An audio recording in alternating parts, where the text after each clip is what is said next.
সম্মানিত দর্শক ও শ্রোতা, শিশু স্বাস্থ্য চ্যানেলের পক্ষ থেকে শুভেচ্ছা, স্বাগতম। আসসালামু আলাইকুম। আজকে আমি আপনাদের সামনে নিউমোনিয়া সম্পর্কে সংক্ষিপ্ত আকারে তুলে ধরার চেষ্টা করছি।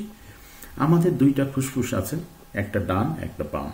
এই ফুসফুসে যদি ইনফেকশন হয় বা প্রদাহ হয়, তাহলেই আমাদের ফুসফুসের ভিতরে যে বায়ু কুঠুরি আছে, যে ছোট ছোট বায়ুর থলি, এই থলিতে তখন মাইক্রো অর্গানিজম ইনফেকশন করার পরে এখানে পুজ এবং পানি জমা হয়। তখন আমাদের শরীরের যে অক্সিজেন এবং কার্বন ডাইঅক্সাইডের আদান প্রদান এটা বন্ধ হয়ে যায় এবং কমে যায়। ফলে আমাদের শরীরে অক্সিজেনের লেভেল কমে যায়। আমরা যদি অতি দ্রুত একটা পালস অক্সিমিটারের মাধ্যমে যদি দেখি, তাহলে দেখব যে শিশুর অক্সিজেনের পরিমাণ অনেক কমে গেছে।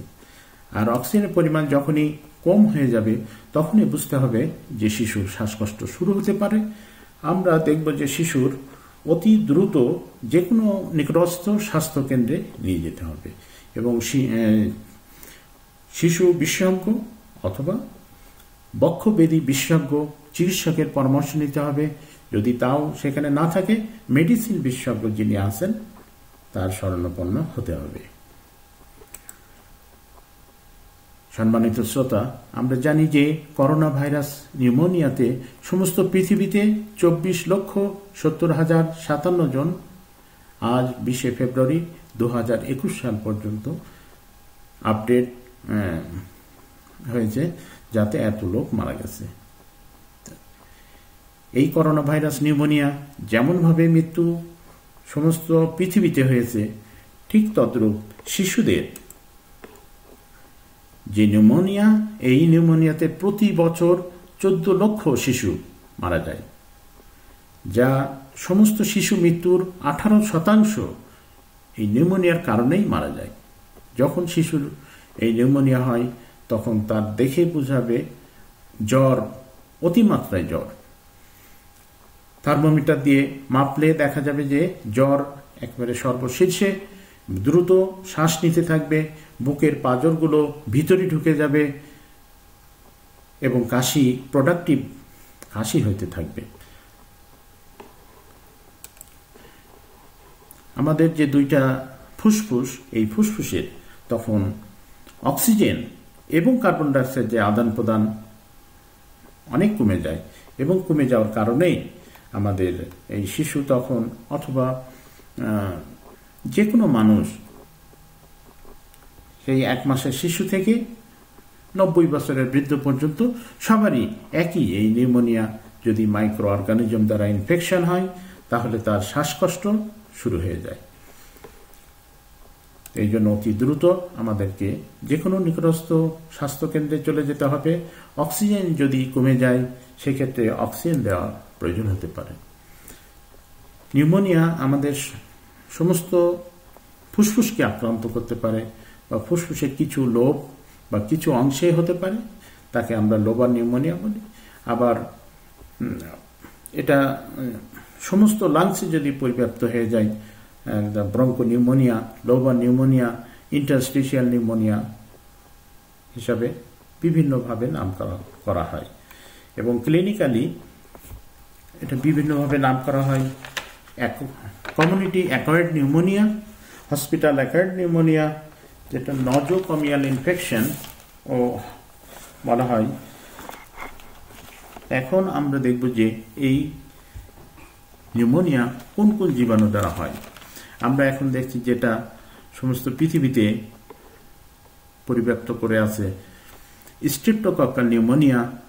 ছোট শিশু থেকে বৃদ্ধ মানুষ পর্যন্ত সবারই প্রধান অর্গানিজম।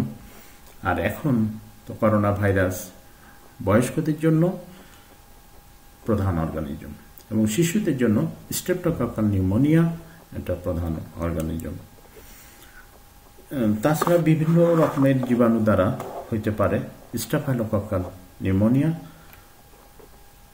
ইনফ্লুয়েঞ্জা ভাইরাস একটা নির্দিষ্ট সময়ে যখন এটা পরিবেশের ভিতরে আসতে থাকে, এটা স্বাভাবিক সর্দি কাশি জ্বর হতে থাকে এবং এই সর্দি কাশি জ্বর আস্তে আস্তে আমাদের লাংসকে ইনফেকশন করে এবং সর্বশেষে নিউমোনিয়া হিসেবে প্রেজেন্ট করে।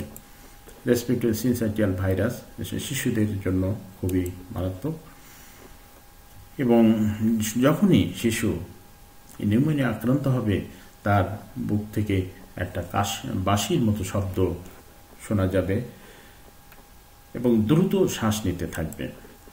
যেমন ক্লেপসিলা নিউমোনিয়া, এটা ক্লেপসিলা অর্গানিজম দ্বারা হয়। মাইকোপ্লাজমা নিউমোনিয়া ই কলাই, এস্কেরিশিয়া কলাই দ্বারাও হতে পারে। Pseudomonas aeruginosa, staphylococcal, klebsiella pneumonia. আমরা নিউমোনিয়ার বাচ্চাকে যদি একটা সামান্য এক্সরে করি, এক্সরে করলেই আমরা নিউমোনিয়াকে বুঝতে পারবো। তো অতএব অতি দ্রুত যে কোনো স্বাস্থ্যকেন্দ্র যেখানে সম্পূর্ণ স্বাস্থ্য ফ্যাসিলিটি আছে সেখানে দ্রুত নিয়ে যেতে হবে। নিউমোনিয়া হওয়ার পরে আমাদের শরীর এই নিউমোনিয়ার ক্ষতকে পূরণ করার জন্য শরীরের বিভিন্ন প্রক্রিয়া চলতে থাকে, তাকে নিউমোনিয়া রিজলিউশন বলে। এটা 7 থেকে 10 দিন সময় লাগতে পারে।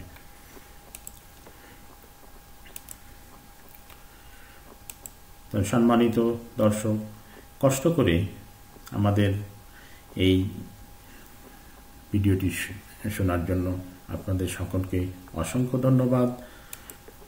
এবং এই নিউমোনিয়া কিভাবে প্রতিরোধ করা যায় তার জন্য বিভিন্ন প্রতিরোধযোগ্য নিউমোনিয়া ভ্যাকসিন আছে, যেটা pneumococcal vaccine, influenza vaccine and palivizumab, এবং নাও নতুন যেটা কোভিড করোনা ভাইরাস ভ্যাকসিন। তা আমাদের এই ভ্যাকসিনগুলো নিলে আমরা অতি সহজে ইনশাল্লাহ এই নিউমোনিয়া থেকে রক্ষা পেতে পারি। সম্মানিত দর্শক, আবারও সবাইকে অসংখ্য ধন্যবাদ এই ভিডিওটি শোনার জন্য। সকলের সুস্থ কামনা, দীর্ঘ জীবন কামনা করে শেষ করছি এবং আমার চ্যানেলটি আপনার প্রিয়জনের কাছে শেয়ার করুন এবং সাবস্ক্রিপশন করুন, যাতে পরবর্তী বাংলা ভাষায় চিকিৎসা বিষয়ক এই ইনফরমেশন পাওয়ার জন্য সকলকে অসংখ্য ধন্যবাদ।